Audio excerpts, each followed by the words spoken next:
नमस्कार मंडळी, श्री स्वामी समर्थ. स्वागत आहे तुमचे आपल्या स्वामी शक्ती या चॅनलवरती. बघा, आपल्यापैकी असं कुणीच नसेल की ज्याच्या आयुष्यात शत्रूचा त्रास नसेल. कित्येक वेळा शेजारचा व्यक्ती आपल्याला प्रचंड त्रास देतो. कित्येक वेळा आपल्या कुटुंबातला असा व्यक्ती असतो जो सतत आपल्याला टार्गेट करतो. तर बऱ्याच वेळा आपल्या घरातलाच असा एखादा व्यक्ती असतो जो सतत आपल्याला रडवतो. अमावस्या जवळ आली, पौर्णिमा जवळ आली की घराच्या समोर उतारे केले जातात. एखादा व्यवसाय नवीन सुरू केला की त्यामध्ये काहीतरी विघ्न आणतात. छान नोकरी सुरू केली की त्या नोकरीत अडथळे आणण्याचा प्रयत्न करतात. म्हणजे आपली प्रगतीच बघवत नाही. आपण काय केलेलं काही लोकांना सहनच होत नाही. आणि अशी लोकं आपल्या जवळ किंवा आपल्या घरातलीच असतात जे आपल्याला सतत त्रास देत असतात. प्रत्येकाच्या आयुष्यात एकतरी अशी व्यक्ती असते जी सतत शत्रुत्वासारखी वागते. कधी कधी आपल्याला शत्रुबाधा माहिती असते, पण असं कोण करतंय, हा त्रास कोण देतंय हे आपल्याला माहीत नसते. म्हणजे शत्रुत्व आहे पण त्या व्यक्तीचं नाव माहिती नसतं. बघा, तुमच्या आयुष्यात कितीही जुना, मोठा किंवा अगदी कितीही वाईट शत्रू असेल, त्याचा जर तुम्हाला नाश करायचा असेल, म्हणजे त्याच्या शत्रुत्वाचा तुम्हाला सर्वनाश करायचा असेल, तर आज या व्हिडिओमध्ये मी तुम्हाला अत्यंत प्रभावी असे काही उपाय सांगणार आहे. हे उपाय केल्यानंतर कितीही मोठा शत्रू तुम्हाला त्रास देत असेल, तुम्हाला रडवत असेल, तुम्हाला टार्गेट करत असेल, अपमानित करत असेल, अगदी तुमच्या आयुष्यात कितीही तुम्हाला अडचणी आणण्याचा प्रयत्न करत असेल, लक्षात ठेवा, हे सगळं त्या व्यक्तीवरती उलटेल. जो तुमच्या मागे लागेल, हा उपाय केल्यानंतर जो तुमच्या मागे लागेल तो स्वतः त्यामध्ये फसेल. सगळ्यात पहिला उपाय शनिवारी करा. कुठल्याही शनिवारच्या दिवशी संध्याकाळी 6 ते रात्री 12 मध्ये तुम्ही कधीही करू शकता. सफेद रुई, पांढरी रुई प्रत्येकाच्या दारात किंवा आजूबाजूला, शहराकडे नाही पण गावाकडे तर मोस्ट ऑफ असते. पांढऱ्या रुईची फक्त 3 पानं आपल्या घरी आणा. शनिवारच्या दिवशी 3ही पानं स्वच्छ पाण्याने धुवा, छान कापडाने पुसा. एक छोटी प्लेट घ्या, त्या प्लेटमध्ये 3ही पानं एकमेकांवरती ठेवा. पानं ठेवत असताना प्रत्येक वेळी त्या पानाच्या वरती काळ्या रंगाच्या किंवा मग अन्य कुठल्याही रंगाच्या पेनाने त्या व्यक्तीचं नाव लिहा ज्या व्यक्तीचा तुम्हाला त्रास आहे. त्या व्यक्तीचं नाव माहिती नसेल, तुम्ही फक्त शत्रुबाधा किंवा शत्रुत्व एवढं लिहिलं तरी चालेल. पहिलं पान ठेवायचं, नाव लिहायचं. दुसरं पान पुन्हा नाव, तिसरं नाव पुन्हा, तिसरं पान पुन्हा त्याच्यावरती नाव.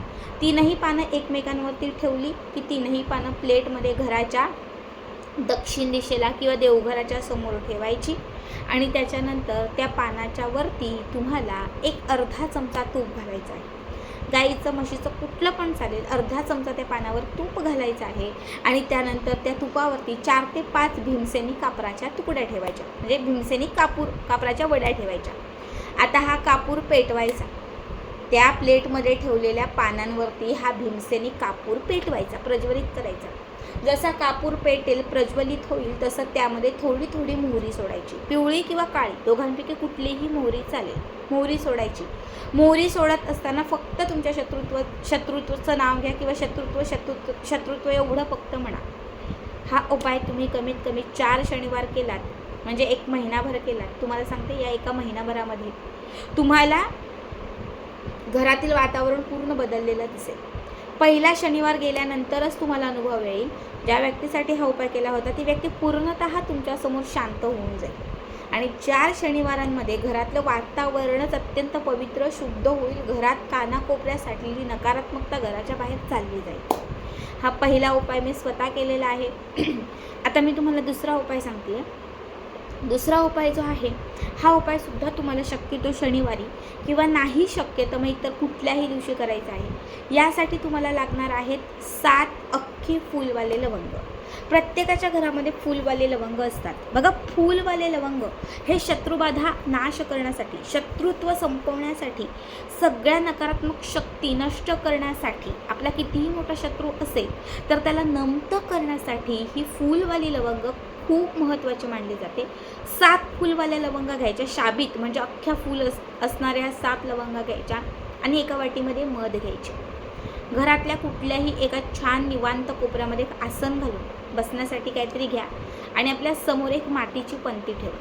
मातीच्या पंटीमध्ये भीमसेनी किंवा गोल कापराची एखादी वडी घाला, कापूर पेटवा. जसा कापूर पेटेल तसं त्यामध्ये फूलवाली लवंग मधात बुडवायची आणि मधात बुडवून शत्रूचं नाव घेऊन फक्त स्वाहा म्हणून ती सोडायची. पुन्हा दुसरी लवंग घ्यायची, मधात बुडवायची, पुन्हा समोर लावलेल्या कापरामध्ये ती प्रज्वलित करून शत्रूचं नाव घेऊन स्वाहा म्हणून ती जाळून टाकायची.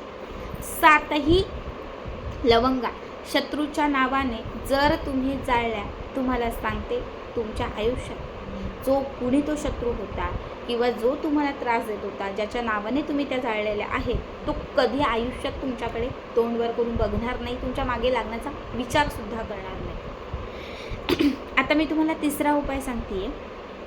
तिसरा उपाय जो आहे त्यासाठी तुम्हाला लागणार आहे लिंबू. लिंबू एक घ्यायचं, हिरवं नको, खूप पिवळं नको, असं एक छान लिंबू घ्यायचं आहे.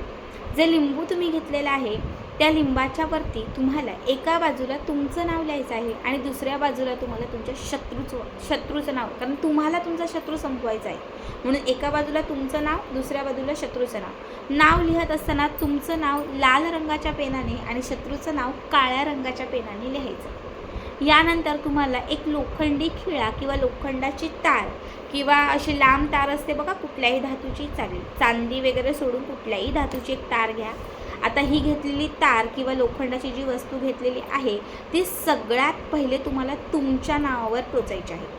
जिथे तुम्ही तुमचं नाव लिहिलेलं आहे तिथे ही तार टोचायची आणि त्याच्या पलीकडे ज्या शत्रूचं नाव लिहिलेलं आहे तिथून ती बाजूला काढायची. कारण तुम्ही म्हणजे जेव्हा तुम्ही तुमच्या नावावरती ती टोचता तेव्हा तुम्ही त्या शत्रूचा नाश करताय, म्हणून तुमच्या नावातून त्या शत्रूच्या नावातून ती बाजूला करायची, बाहेर काढायची. आणि त्याच्यानंतर हे जे लिंबू आहे हे लिंबू आपल्या दारात ठेवायचं, आत बाहेर कुठेही ठेवा. हा उपाय शक्यतो रात्री सगळे झोपतील तेव्हा करा. आत किंवा दारामध्ये हे लिंबू ठेवा. वरती अटकवलं तरीही चालेल किंवा जमिनीवर ठेवलं तरीही चालेल, तुमच्यावर आहे.